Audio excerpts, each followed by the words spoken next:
Hello everyone, I'm Elsie Chan, underwriter turned storyteller. Welcome back to Stories of Protection, where real life scenarios meet insurance truth with a dash of Malaysian humor.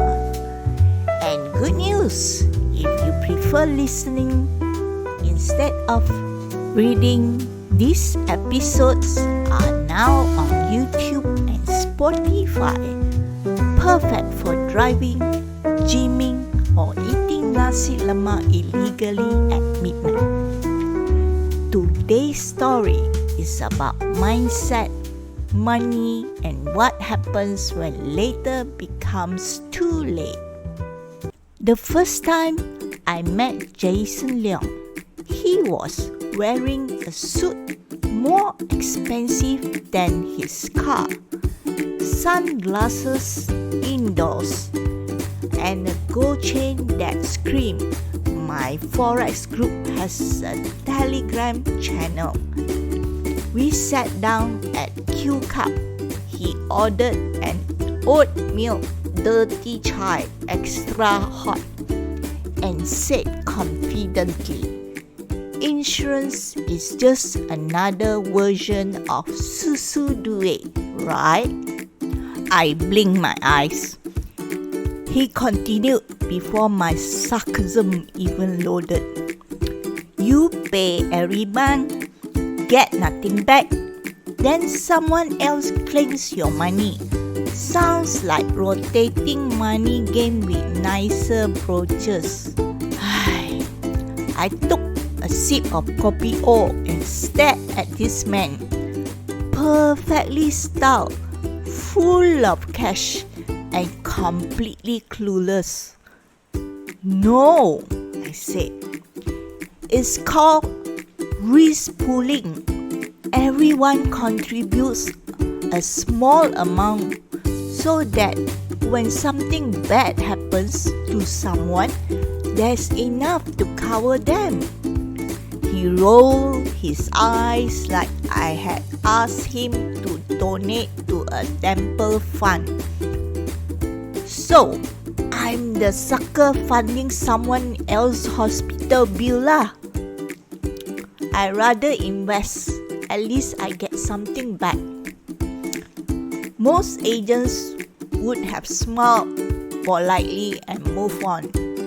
But I was hungry, tired, and behind all two policy captures.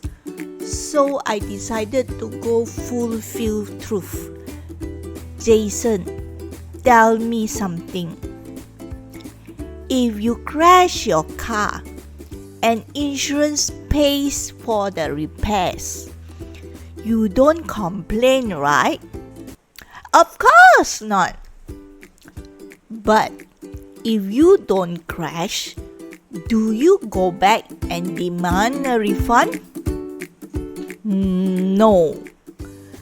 "So, why do you expect life insurance to work differently? You are not paying for returns. You are paying so your family doesn't have to sell their kidneys to survive." Silence. That shut him up for a while.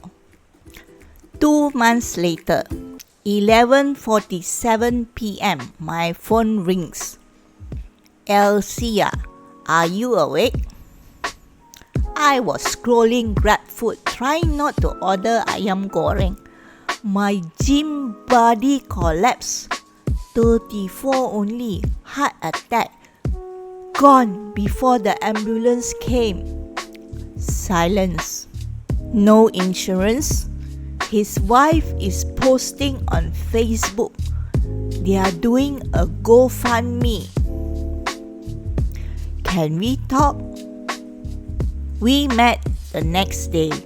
He looked like a different person. Same gold chain, but now it hung on a man who had just seen how financially naked life can be. "I just want to make sure if anything happens to me, My family doesn't have to beg. This time he listened. No interruptions, no debates. We did a basic term life, simple CI rider, mid-range medical plan. Straightforward, affordable, clean. More importantly, he finally understood. Agents real talk.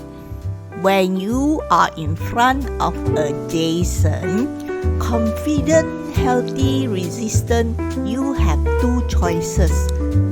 Pitch benefits and hope he doesn't ghost you, or shift his mindset before life does.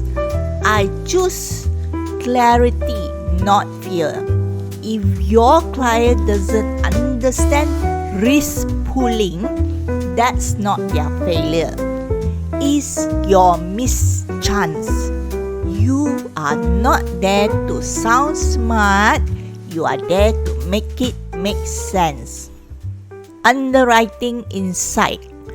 Jason's application was textbook clean, non-smoker, fit, no history, straight through approval. But if he waited, blood pressure creeping up, postpone. Stress, migraines, GP report. Delayed medical tests, suspicion. In underwriting, timing is everything. Claims insight. What is the worst? Paying premiums and never claiming, or needing to claim and finding you have nothing? Jason's gym buddy left behind a wife, a newborn, a condo loan. His friends offered sympathy and a Google form with a bank account link. That is what happens when protection is delayed for the sake of later. Sell now, protect now, not for the payout, but for the possibility that it will exist. Golden nugget.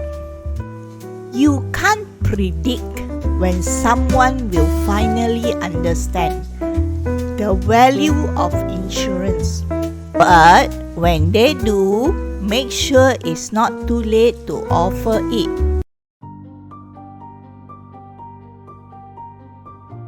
Thanks for tuning in to Stories of Protection.